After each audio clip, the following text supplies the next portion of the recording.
Hello everyone, welcome back. This guide I am going to show you hide your friend list on Facebook from everyone 2026 updated guide. Let's get started. First, open Facebook app.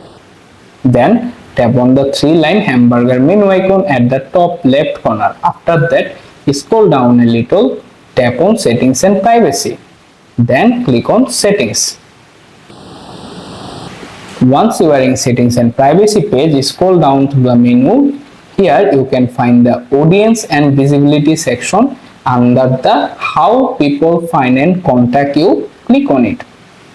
After that, you can see various options. Located the who can see your friend list option, tap on it.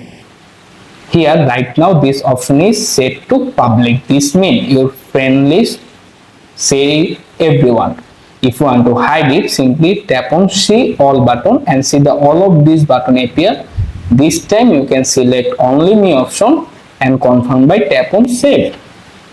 And that's it. You are successfully hide your friend list on Facebook from everyone. Thanks for watching. Goodbye.